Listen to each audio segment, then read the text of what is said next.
but I did say, you're going to see a different person this year. And they were like, how so? I said, whether I lose my first game or win my next 14, you're not going to know a difference. And I believe God was giving me an opportunity to handle success for the first time in my life. I lost my first game and I won my next 14. Oh, man. And blown away by it, right? And just that whole journey of becoming a Christian and really understanding the freedom of just releasing all of life's junk.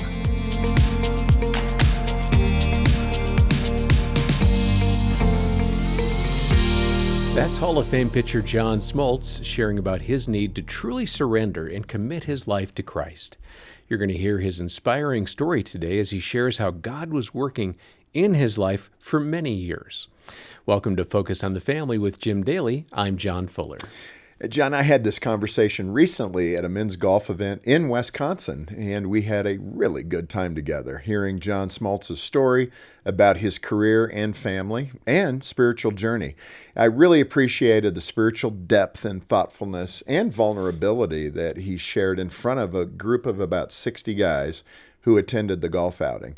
This discussion is very timely because the World Series is about to begin, and John is the lead analyst for Fox Sports covering the game, so you can watch him on Fox. I hope you enjoy the conversation as much as I did. I believe there will be a lot of good takeaways for you. John Smoltz is Major League Baseball's lead game analyst for Fox Sports. He also former pitcher for the Atlanta Braves. How many years were you with the Atlanta Braves? 21 years. 21 years. That's such a long time. You have, 200 wins, 150 saves. Is that right? Yeah, 213, 154. 8-time All-Star. Mm-hmm. 8-time All-Star. That's pretty good. And World Series champion in 1995. I think you went to the World Series 5 times? Yeah. No, that's good. Yeah. That's good. When you lost, the other team would say they played tough. They did, yeah. We lose every game by 1 run. It doesn't matter, but you lose by 1, it's painful. Wow. And Cy Young Award winner with over 3,000 strikeouts? Yeah. That's amazing. That is so good. Recipient of the Roberto Clemente Award. That's a prestigious award for pitchers. Well, that one is the most important, in my mind, the most important award you can win. You only win it once. Only one player can win it.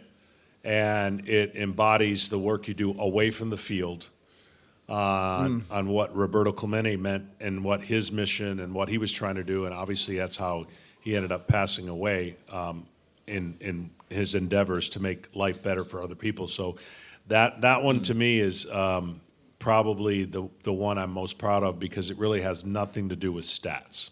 Yeah, it's about the heart. Yeah. And, John, I think the big thing here, we're at a men's golf event, and you look at all of that. I love the last point here, which is husband and father who loves Jesus. Mm-hmm. So, as guys, we dial into titles, achievements. I mean, every guy wants to be that sports guy to win the World Series, throw the touchdown pass in the Super Bowl, whatever it might be. You start thinking about that like at 7, 8, 9 years old. And in fact, that's when you started to think about baseball. You were like 7. I did, yeah. I grew up in a musical family. That's a legit picture. My mom and dad both played the accordion. They were accordion teachers. That's how they met. It's what they did. Family business was pretty strong when it came to the accordion players. They had some world-renowned players in my uncles, and so it was a lot of pressure on me. Third generation accordion, maybe fourth generation accordion player. My dad was in a band for over 60 years. And I'll tell you, the one thing about it is, I was 4 in that picture, played till I was 7. I won a couple trophies. I don't remember a lot of it. But they did not put the pressure on me to teach me themselves. They let somebody else, which you think about as a parenting lesson, most of us would have taught our children what we know. And they let somebody else do that, which I thought was brilliant now looking back, having children. But yeah, I played it. It was disciplined. I had to practice. It was not easy. But fortunately, they allowed me to put it down at the age of 7. Don't know where this came from, but I told my mom, that I was going to be a Major League Baseball player when I grew up. I knew what I wanted to be, and my mom is a full-blooded Italian that really knew nothing about sports. My dad had gone to the seminary, but then didn't finish the seminary, because then if he did, this conversation would be really weird. And was a businessman, and then of course he played in the band. But they let me do it, and I pursued it from 7 years all the way through high school. I'm a self-taught baseball player, self-taught basketball, golf, football, everything self-taught, and they just gave me the opportunity. I think they thought that it would fade away, and I'd return back to the accordion. That was their desire for you. That was their desire. And you know what? They let me do it, and I'm very thankful for it, because it could have been an easy decision not to. Now, as a junior hire, did you ever get that date with the girl because you were playing the accordion? No. I'm going to tell you. I know we're going to get into this, but my dad taught me a lot of things, and one thing he told me is not ashamed or afraid of who he was. My dad was one of the greatest salesmen. He owned his own business, but he drove me to school in a red Maverick that was painted for an adding machine that he was selling in his business. Picture a red Maverick with the coil on top of the hood, a roof, and all the numbers added on. He would drop me off at school and thought that was the funniest thing he's ever done.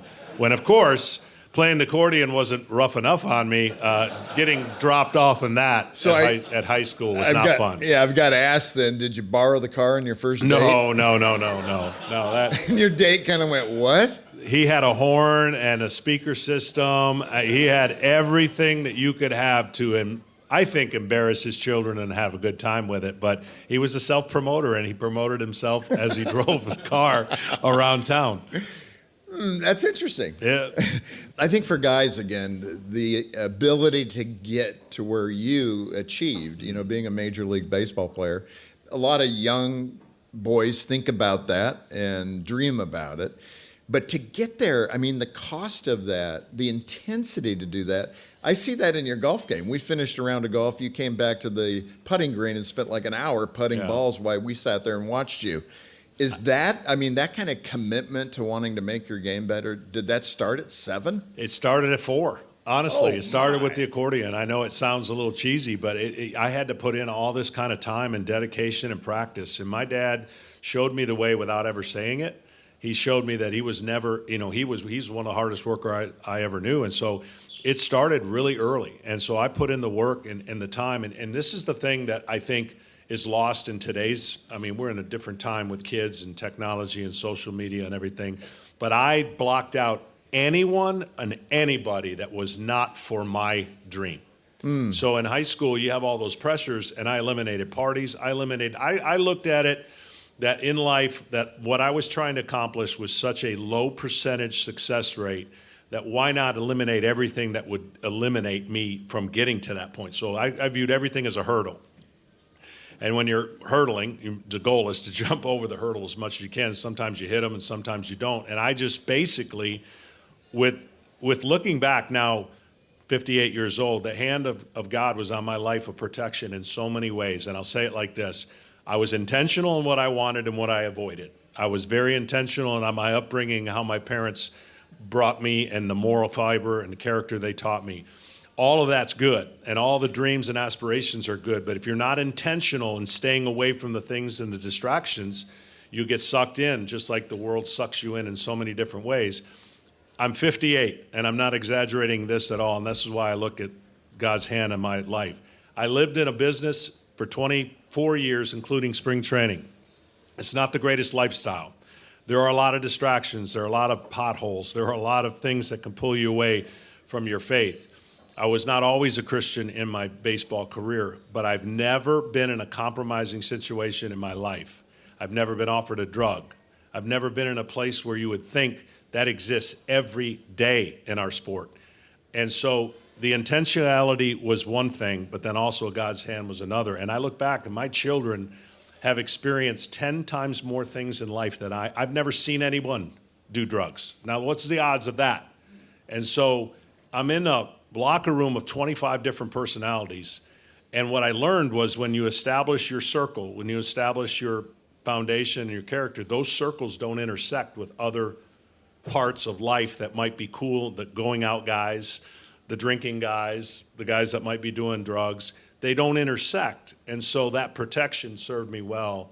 I am a goal-oriented, dream-oriented, shoot for the stars type guy, but I was too consumed for the longest time with the outcome. And I learned in my faith how to separate that and not be attached identity-wise to what I was and who I was and what I did. So that whole journey, when I think back to playing the accordion as a little nerd, it served me well. You know, it served me well. My parents gave me guardrails to kind of navigate life. And luckily, you know, I avoided most of the stuff that could have derailed it. You packed so much in there. We're going to unfold some of that. But with the big leagues, what was that break? How did you get in? What happened? So my senior year, I was very disappointed on where I got drafted. I'm a hometown kid, Lansing, Michigan, and the Tigers drafted me in the 22nd round. Frustrated by that. I thought I was going to be first through third round. I was having a really good senior year. And so the way it works is you get drafted and you're the product of the team until you go to your first class in college. And so I told my dad, I said, Dad, I'm not going. So I'm going to go sign at Michigan State, sign letter of intent, going to play basketball and baseball at Michigan State. And now I go on my journey. I had a little chip on my shoulder and had even a better summer of baseball. And the Tigers, you got to understand, there was some history there. My grandfather worked on the grounds crew for over 13 years and worked in the press room. My dad and uncle both had jobs there. So Tigers were kind of my team growing up. And they brought me in to negotiate this contract. And they brought me in thinking putting a Tiger uniform on me, meeting my heroes, that would do it. Well, they offered me $15,000, and they put a piece of paper and said, look, we want you to look at this. Don't give us an answer right now. Take it home, think about it. And we got in our LTD station wagon, and I told my parents, well, I'm going to college. So my dad acted as my agent, and we negotiated for 4 weeks. Monday morning, I'm going to be at my first class in Michigan State. Sunday night at 9 o'clock, I signed a contract with the Detroit Tigers, and I ended up getting first-round money. My dad negotiated the whole thing. They were not happy about it, but they finally got to that end game. And so I actually work out with the big league club for a month afterwards because there's nowhere to go. Usually you're supposed to go to rookie ball. I navigate the first couple years of my career were not very good with Detroit in the minor leagues. We were not very good as an organization, and I get traded to the Atlanta Braves. Single-handedly the worst day of my life when I got that note, and I didn't realize it was going to be the greatest break of my life. Yeah. And the best drive of my life was driving from Glens Falls, New York to Richmond, Virginia, because I think in life so many times you're faced with things and you got to make a decision. What are you going to do and how are you going to deal with it? And I had about a 12-hour drive by myself. My dad offered to fly down. I said, no, I got to do this myself. My goal was to play in the major leagues when I was 7. That goal had not been shattered. But when you've been traded, my view was I wasn't wanted.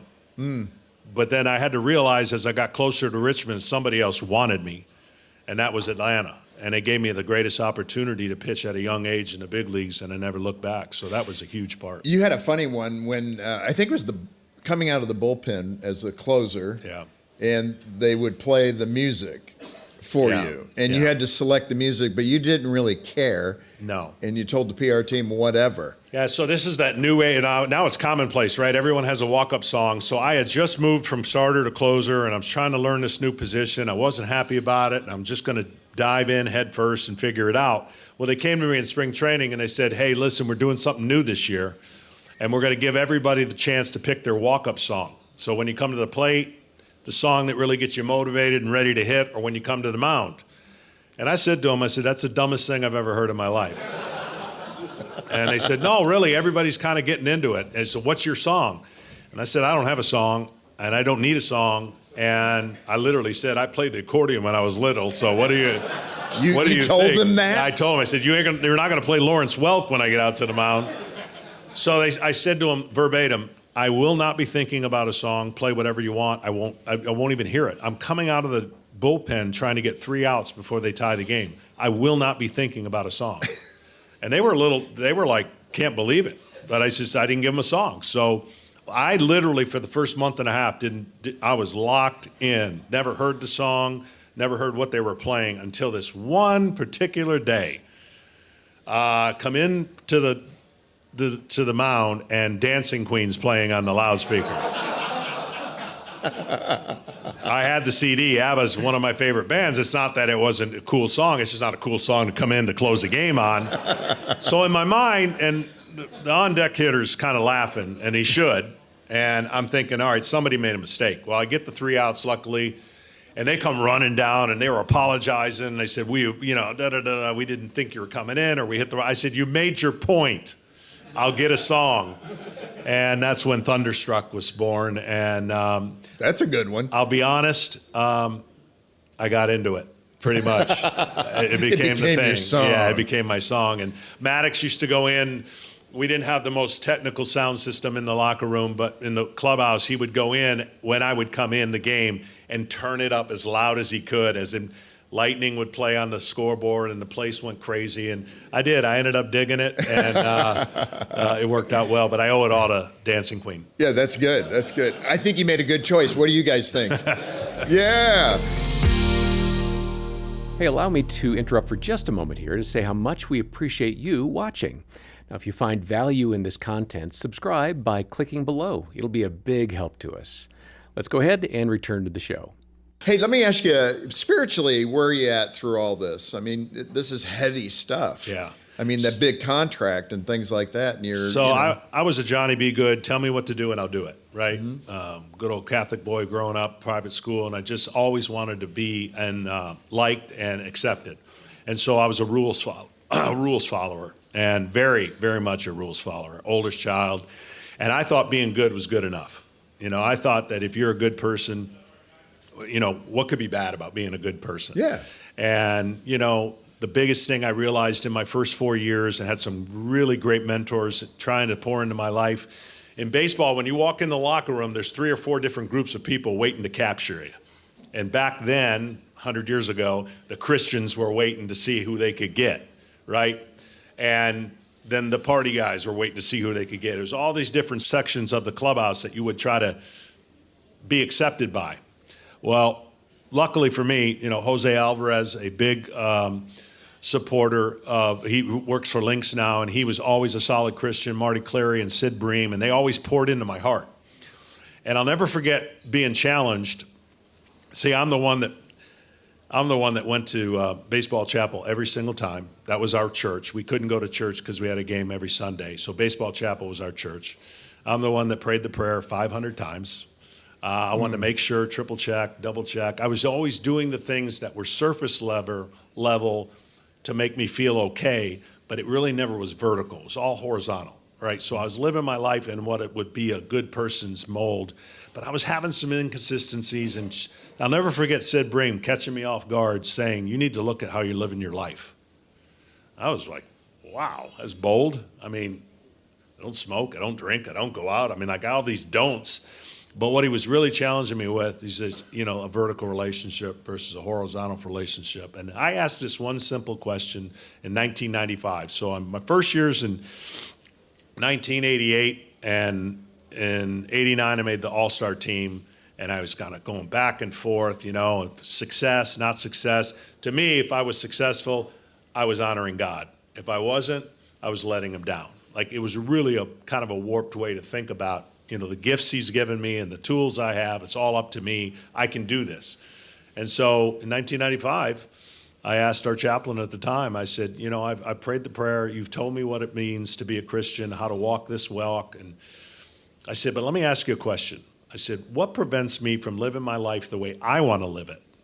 And then I'll have an age that I'll turn my life over to Christ. Like, what prevents me from getting to my, let's just say it's 38.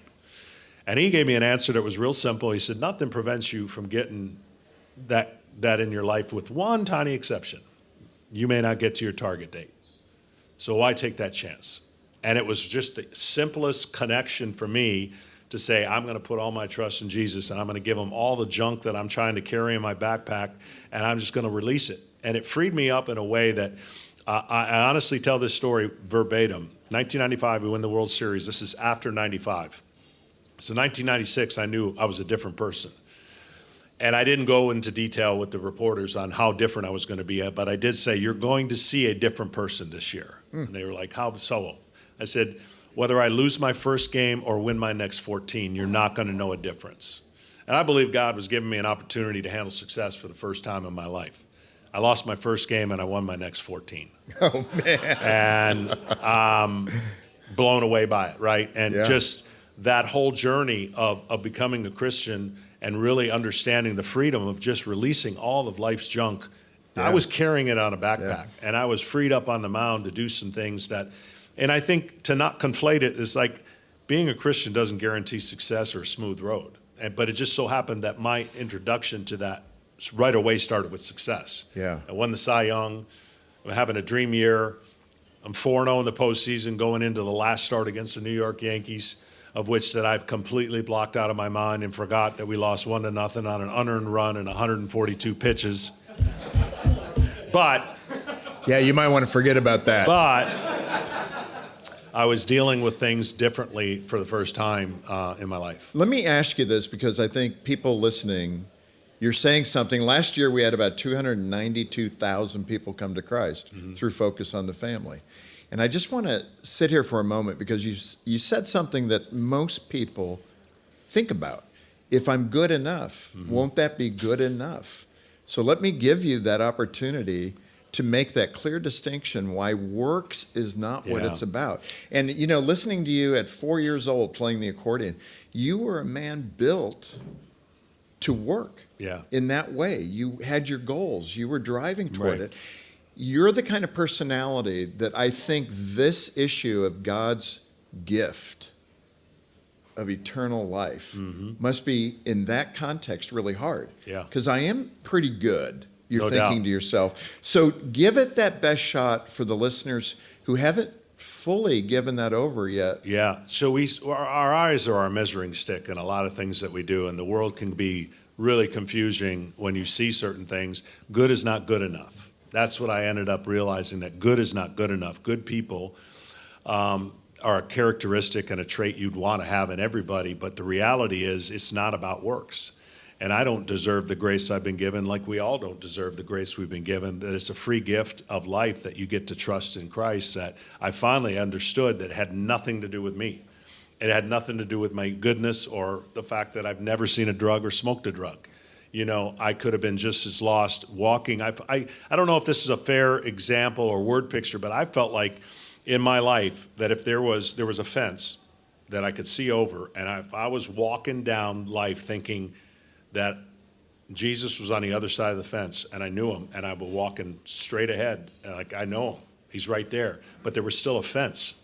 There was still a fence separating the relationship or trusting into him, like, oh, he's right there. I'm doing my thing. And then I realized I got to eliminate that fence. Like, I literally need to get over to the other side to hold his hand, to trust him, to the things that he's given me.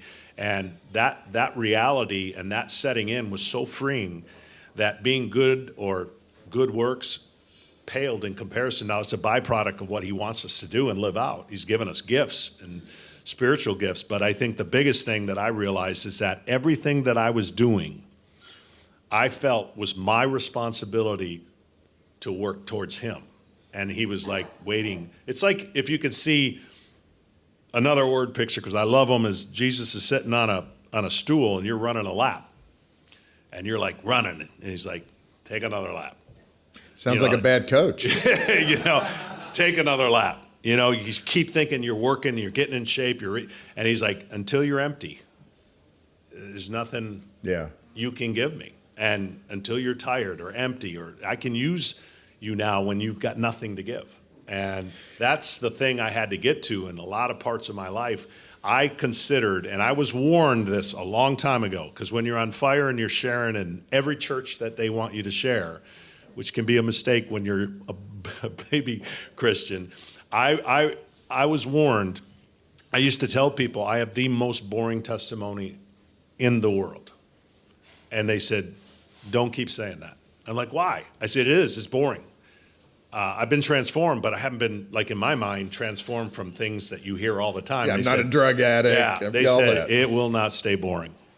And boy, were they right. Let me ask you this, John. Again, you're such a interesting person in that regard. Your discipline, your ability to achieve something that a lot of people can't achieve through your goal orientation. When you apply that to becoming a Christian, and you just kind of moved in that direction and gave us a little tip. But I mean, then you apply that kind of goal orientation to your new faith. So you have, I'm going to save 100 people today, and you start talking to people about the Lord. Describe that. So there's freedom, and then realizing that, like, I believed I always want to be a warrior on the field, and I want to be the guy that always threw the pitch, shot the basket, whatever it was. And then before I became a Christian, I realized that doesn't soften me from being a warrior. I just have a new set of playing rules, and to honor him in the way that he has given us a good playbook to honor him. I still can be a warrior. I'm still going to mess up, but I can ask for forgiveness, and that grace can be extended. But to be on a baseball team that every eye is looking at you, when you have something to give to another teammate, like your talent, they love you. They're like, man, all right, he's our guy. They don't really care what you believe in for the most part, as long as you're athletically giving to the team. Right? You're winning. But what I believed my greatest asset was to be consistent, that whether I spoke a word or not, that I was leading people somewhat to, like, that's different. He's different. And I didn't see everybody like a nail, and I had the hammer, and I was going to hammer it into them. But I was on a mission with my family to speak the truth, to try to make sure everybody understood where I was and what freedom there is in that. And I tried to love on people in a different way, because now I'm about to change in the way that things I was wired before. I was truth, truth, truth, and nothing but truth. There was no grace. Yeah. And so I had to understand that the combination of the greatest gift that Jesus gives us, he came in truth and grace. He didn't live in either camp. Like, a lot of us live in one camp, and it's not a good place to be. You can be in an all-grace camp, and there's not, you got to have some truth, and vice versa. So I was living that out with my teammates, trying to be available, but more importantly with my family, really explaining where I was and why I had so much peace, and hopefully they would see that over time.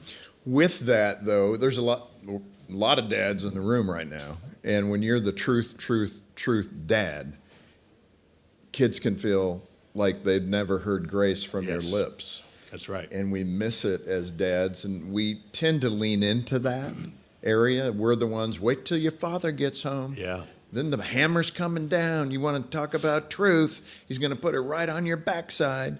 That's right. Absolutely. So how did you move from this truth orientation to your kids feeling like Daddy loves me? Yeah, so that transition, I think about all the time. What happens to, fill in the blank, the person when you're shocked by something or you didn't see it coming? How do you react? Where do you go? Like, when you didn't see it coming, and there was a lot of things in my life that I didn't see coming, and they were coming, as I look back now, pretty full throttle. And to experience grace and to show grace, it started with my children. I had to learn a lot with some of my children and grace, and it progressed into loving them unconditionally instead of trying to change them.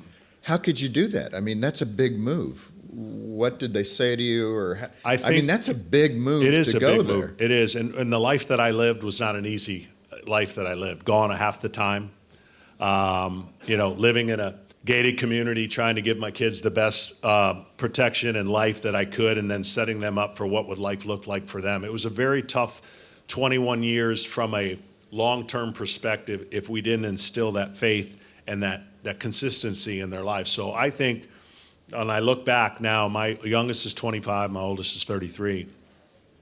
Man, I went through the gamut. I had to learn a lot of tough lessons, and I had to ask for forgiveness, and I had to go through forgiveness.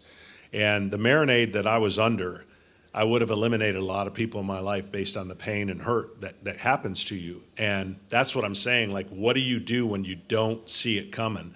Well, I just learned to lean in more. I learned to trust him more, to Jesus, and to really put more of that in the right area, because I was trusting me for the longest time. and trying to do and solve life's problems by myself. And that's just not a good way to go. So I think when your kids see you're vulnerable and when they see you're not this,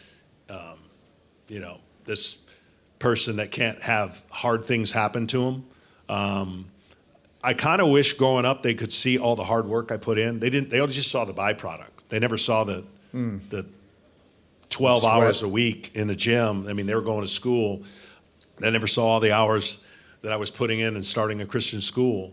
And I think over time they saw the consistency of a person that didn't react a certain way when things would happen. Because what you brought up, it's like we got to hide it from Dad. Yeah. And when you start hiding things and you get division and split in the household, that's never a good thing. John, this is a delicate issue, but it's happening in our culture. You did go through a divorce. Right. That's tough stuff. There's men in this room that probably have had that experience. It's not the best, but speak to that low place in your life. Yeah, and that's another moment that I didn't see coming. And it was the lowest I've ever been. I'm a high energy, motivated, driven person, and there was nothing you could do to motivate me then.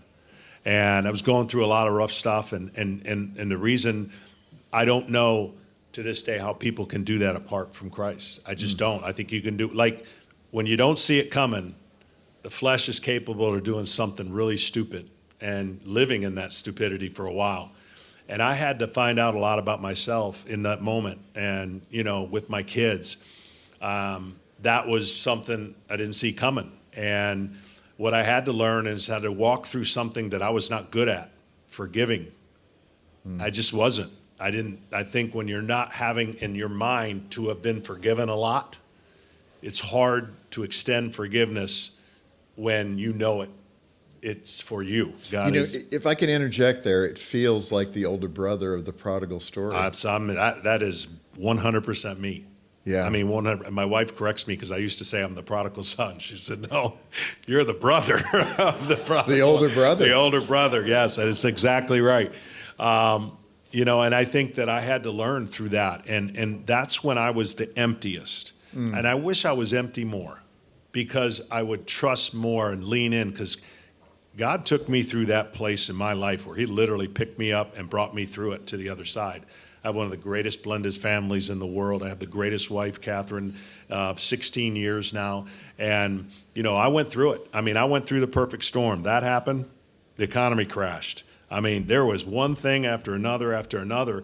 And when you're living a life of perception is not always reality. And when you're a Major League Baseball player, that everybody can look up what you made and everybody can look up what you've done, that perception is not always reality. And so during it all and through it, all of it with my kids, I had to ask for forgiveness, and I had to be willing to forgive. And those are two very different things, because willingness to forgive something that you don't think is deserving forgiving is what God gives us, that channel to say, this is for you. It's not necessarily for the other person. Sometimes the other person doesn't even know what they like. Forgive me for what? And that process, I remember happening in a car driving down the road. And I said, Lord, if you don't take me through this, I don't know if I can do it. I don't know if I can physically say those words. And there were a lot of such situations. I'll just share one story. I had to speak at a Zig Ziglar conference on motivation from 25,000 people. I had agreed a year prior, the year before. Oh, I forgot all about it, because I'm going through this and nobody knows I'm about to go through this. And this always makes headline news. And so my agent calls and says, "You ready for tomorrow?" And I'm like, "What's tomorrow?" He goes, "Oh, you're supposed to be at the Omni speaking at 9 a.m. I said, "I am."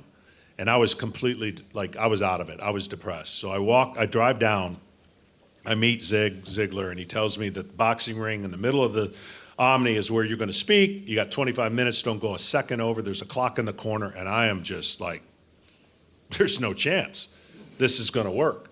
He goes, "I'll take you to the green room." And I went to the green room. It's the first time at that time in my life that I completely, 100% had nothing. And I said, "Lord, you have to show up. I've got zero energy. I don't even know what I'm going to talk about." And prior to that, I'd be I'm like motivational one-on-one. I could do that in my sleep. And so I literally prayed for about 3 to 5 minutes. And when I walked out there, I don't even remember all of what I said. But when I was done, I looked at the clock and it went 5, 4, 3, 2, 1. And I got a standing ovation. And I got in my car and went back to sleep for who knows how long. Wow. Like, it literally was an example of what people tell me all the time, like when you're brought through something, and I was completely empty. And I'd do that one other time, and and that showed me everything I needed to know about my trust and my faith and what was going to happen in the future. But when you're going through it, there's nothing anybody can tell you until you experience His grace and His presence. And I wish I experienced it more often. I really do. I wish there was more of those scenarios to where I could speak and see, wow, He picked me up here, He used me here, He did this. And I'm sure there's a lot of those that I could look back, but that was the most unbelievable 2 days of my life. You know, again, when you look at the arc of your life, it's really interesting that you could go from being the big brother of the prodigal story to experiencing the younger brother plight. Yeah. Right? I mean, Yeah. that brokenness. The scripture says He's close to the brokenhearted and saves those crushed in spirit. But when you're doing things so well, you don't experience that. Well, I should be good enough to get into heaven. Yeah. I'm a good person. And then the Lord goes about, well, let me show you. Yeah, and I think people have a hard time being vulnerable. And I think people also accuse me of like, well, it's real easy to share Jesus when you have everything. I said, no, see, that's where you're wrong. If you have everything, you don't need Jesus. And that's probably harder. I said, it's when you realize that how much you really don't have and you need Him. And it's that whole, like, you're weak, the whole culture shifted since I started and where we are today. It's you're no longer thought of weak, but it's that strength that we have to have as men to lead our family in the midst of all of it, right? It's not just in the good. And I've been vulnerable enough to realize that even though I've been given a platform with a jersey and a Hall of Fame and all that stuff, that all pales in comparison to where I know I'm going, right? And even in my Hall of Fame speech, I wanted that to not be empty. I wanted people to know that this is the greatest thing here on earth, but what I've got here on earth pales in comparison to where the Hall of Fame I end up knowing I'm going to go. You know, you've had so many amazing experiences in life. Let's get down to a couple of core things that men should know. Not just the men in this room, but all the men that will be listening and all the men that their wives are going to say, you need to listen to this. All that you've experienced, and when you get down to it, what are those 2 or 3 lessons you're going, these are the things to remember, guys? A warrior, Yeah. which you achieved all the highest accolades. And I'll tell you what, athletes in our culture, you are the gladiators. I mean, whatever the sport, you make a lot of money doing what you do. Yeah. And no matter how you spend it, but the culture looks to you as superheroes. Yeah.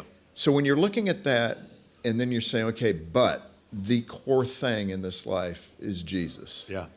Connect those dots. Yeah. The biggest thing is, I wanted to prove fallacies and everything I wanted to be a warrior, and I wanted to be a warrior for Christ when I realized that that's my mission, and that, the book that we get to read, the good book, the truth, it's not a manuscript that we can live out. Mm-hmm. It's just not. We need Him to live out the book that tells us how to live it out. Like, you can't do it on your own. And I think the one thing that I've learned is that if there's anything in my life that I'm holding on to or I have to hold on to, I'm running the wrong race. I can honestly say that I can let go of everything, knowing now that the faith that I have sustained me. It's brought me through some of the most unbelievable times that nobody would ever know. And it's allowed my family to get reconnected when there was that brokenness that affects everybody differently. And they understand that if there's one thing that if my kids are saying that Dad's about more than ever, is consistency of understanding his faith is going to drive him and be a motivator. And it's not about, making the U.S. Open or making the Hall of Fame or doing all the things that I love to do competitively, but I no longer hold on to it, whatever that is, in a way to where it replaces what Christ wants me to do. And that journey has changed, because I can tell you all the things I said I would never do, I'm doing. And I don't believe that's an accident. Yeah. It's a reverse bucket list that I am checking off that I said I would never write that book. There is no way I'm going to write that book. I would never start a Christian school. I would never do this. I would never do that. And I realized that all the things that, if I become more available and I become more readily available for him, better things. Like, I think God looks at us and says, that's nice. That's good work. That's I applaud that. But I don't think that the reality is, like, God will use you when you don't think you can bring anything to him. Yeah. You know? And that we have so many people in the Bible that speak to that. And so I've just learned, my journey is an incredible journey. I've learned a lot. And I'm glad that I've learned grace through my children, grace through other things. I'm glad that I can have a better balance and not be stuck in my knee-jerk reaction to go right to truth. And I'm still learning. Like, I'm just not, I don't think we ever arrive, and I think that's a good thing because he wants us to stay dependent upon him. So you look we have a number of young men in the audience here, but you look at the courage that it takes to do that warrior attitude that you talked about baseball. Now you're trying to apply that in a spiritual context. What word of encouragement do you have for young men who, by the way, are coming back to the church in big numbers right now? Young men, 20-something, 30-something men. They've got about a 15% increase in coming to church, which is huge. Yeah, I think pressure in general I loved it in my sport. Like, I love pressure. The one thing I can tell you and rest assured on, and you have to get to in your life, and I've thankfully got there, is I'm not going before. I could fool everyone right now. Like, I could be saying things that are true but end up failing you when I walk out of this place in 2 weeks. I'm not going before any of you when I die. Like, we're not fooling God and we're not fooling Jesus. So to be bold and to be courageous and all the things outwardly on the earth, that's fine. But if we're just jaking it, it doesn't matter, right? And I had to get to the place where it's like, I'm not fooling him. So I'm either trustworthy and steadfast, going to do and march to this way. And I think it's, again, easier said than done. It's not for everybody. Like, everybody can't make the same decisions because ramifications are different. I tell my kids this literally before it happened. And I said, be careful in life. I mean, every intention I believe in life was started for good. Even the internet was started for good. And then evil takes over, right? It changes things. And I said, a lot of what life happens is like sitting in an ocean in an inner tube, and you don't paddle. You don't go anywhere. But in 10 minutes, you're a mile or two away. And life does that to you. Absolutely. If you're not careful, like, you intend in the right direction. And if you get distracted or you get into a pothole, next thing you know, you are completely in something you never intended to be. And I'll never forget that, because in my life, that path has been that way. And there's been so many opportunities for so many people to get in that I call that ocean effect. And, the world doesn't. Allow me to interrupt for a moment to say how much I appreciate you watching. If you find value in this content, please subscribe by clicking below. It'll be a big help. Now, let's get back to the show. Let's speak to everybody from a dad perspective. You had a great relationship with your father. Yeah. You talk about the legacy that he left you and your family. Yeah. He passed away 3 years ago, which gave you some thought about what legacy do you want to leave. So we're a bunch of men in this room right now. Talk about your dad's legacy, and then how that has led you to say, okay, this is what I want to be about. Yeah, as I told you, I gave you a little sneak preview. He lived he never even had to say these words, but I believe he lived with the 5 L's. So he loved, he listened, he learned, he laughed. He was not afraid of who he was and what he did. He would just as soon laugh than cry, and he just had a spirit about him that he was going to work and give you everything he had. He never met a stranger. My dad did something that I used to just beg him not to, and I realize now why he did it. But he made my first baseball card. And like I said, he handed out his business card everywhere he went because he was a salesman, but he handed out this baseball card every single place he went. And I was in high school, and he would go, my son's going to be in the big leagues. I want you to have this. And I'm like, Dad. Those are worse than money today. I'm like, Dad, I'm running into people and strangers that got these cards. Like, he traveled all the time. But he was proud, and I get that. And then when he passed, I realized, okay, my mom said, you got to go through all the stuff. He kept everything, every single thing.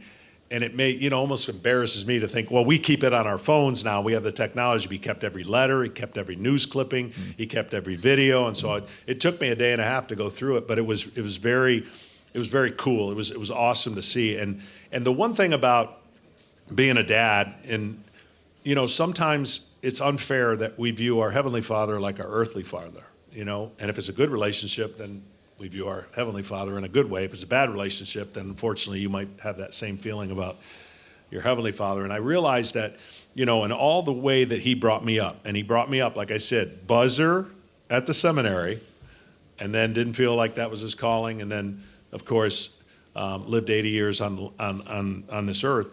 And I realized his passion for never missing a game, driving 400 miles for a silly baseball game. And I used to tell him, like, Dad, you're killing yourself. That doesn't make any sense. Never missed a game. So when you have kids, you're like, whoa, I get it. And I can't imagine what it was like for him to be sitting in Game 7 in Minnesota watching me pitch that unbelievable game, and the tension and pressure and the pride. Like, it was just, and then until I watched my child, playing soccer in college. And I'm like, this is at level 5. That must have been level 100. And he just had a zeal for life. He never met a stranger, and he always did things for people. And, obviously I want to pass that forward as much as I can. And he was the guy that everybody loved and everybody knew. Let me ask this last question. The prodigal child, the dads that are struggling because their late teens or 20-somethings aren't in a good place, self-destructive behavior, whatever it might be. What do you do? I think that's where a combination of grace comes in, and obviously a lot of prayer, because I told you my kids experience things I've never experienced. And I had to tell my oldest, I'm like, I hope you realize that nothing I do in life should define who you are, and vice versa. And I think the hardest thing is we're attached to the outcomes of sometimes that are just not even fair. They're not an identity of who we are, but we get wrapped up in, like, I'm going to make sure my child's this or that, or if he does this or she does that. And I had to get to a point where I realized I'm doing the very best I can for you, and I'm going to pray for you and hope that you get to experience peace. But that whatever you do or whatever I do is not an identity of who we are. Like, a bad outcome is not going to make me feel like I'm going to wear a straight coat and put in handcuffs because you've done something stupid. And I hope you feel the same way if that ever happens to me. And I think that as a father, and being available and understanding that I can do a little bit more of the prayer aspect, because, it's never good to just assume, oh, they're going good and everything's going good, that there won't be attacks and they won't be pulled. And we all probably know situations where your children left to go into college and they've come back and you're like, I do not know who you are, based on what we thought we agreed on. And so, there's obviously, all the studies, but as a father and a leader in the home, that's where it starts. And when that's broken, and when there isn't a father, then there is not a lot of good research that's being done. And the blessing, to me, the final thought I would give you is, my dad never got the blessing from his dad. And my dad was super successful. And I know it just killed him. He was out to prove. And I luckily could see that. And breaking that chain, that generational chain in your family, of making sure that you give the blessing to your children. Because if you withhold that blessing based on what happened to you, or you say, I'm never going to be what my dad was, the likelihood of spinning that in is incredible. And I realized that my dad never got that blessing, and I got to speak to him about that, saying, I love you no matter what shape, size, wherever you're at, whatever you're going through, that love is not going to change. And, he had a hard time for a while saying, I love you, because he never received that from his dad. and his dad was beloved by everybody. And imagine that dynamic. So I think sharing that blessing and really passing that on to your kids is what I've really learned that's to good. be just a vital turn of the switch to what you can see has been going on for maybe a generation or two. That's so good. John, this has been great. I want to say thank you. Thank you for working so hard as a 4-year-old and all the way forward so that the Lord could use you to talk about the gospel and about the Lord the way you do, so boldly. Well, I mean, it started back then. It did. And the platform. I have to admit how gullible and how naive I am. When I came to faith, when The Passion of Christ came out, I was so moved by the movie, and I was so determined to get every one of the entire organizational players. We rented out the movie theater on several nights to get every player to go watch that movie. Because you know what I said? After watching that movie, I will never sin again. How stupid of a thought that could be. It went back to my works. And I realized that even though seeing that movie and even though wanting to be the best version of myself, that is, again, away from what Christ wants for us. He wants us to keep coming to him. And it's a daily reminder, so I appreciate you having me here, just for me to remind myself that there's still work to be done. Well, and you're also an amazing golfer. Let's thank John for being with us. Way to go. Yeah.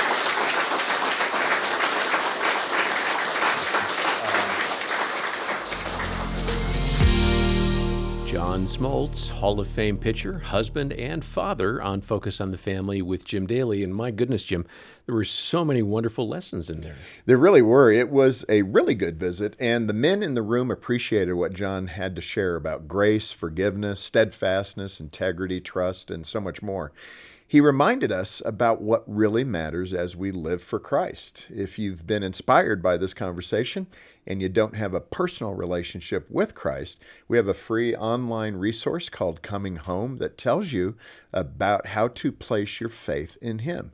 And then get a copy of the book, John Smoltz, Starting and Closing. It shares a lot about his baseball journey, but most importantly, his faith story. And if you can make a gift of any amount today, we'll send you a copy of the book as our way of saying thanks for supporting families through Focus on the Family. Yeah, and every sports fan is going to enjoy our Sports and Faith audio collection. It's available as a free download. And in addition to what you heard today from John Smoltz, the collection includes inspirational interviews about sports and the Christian faith from Darryl Strawberry and Kirk Cousins and Darryl Waltrip and Benjamin Watson and others. Lots of different sports there. A lot of great conversations. You're going to want to get this great collection and share it with a young person in your family or perhaps a friend. You can sign up for that Sports and Faith audio collection and then read the Coming Home booklet that is online that Jim mentioned and get a copy of John's book and donate all at our website, and the links are in the description below. And if you prefer to call us, our number is 800, the letter A, and the word family. Thanks so much for watching Focus on the Family with Jim Daly. I'm John Fuller, inviting you back next time as we once again help you and your family thrive in Christ.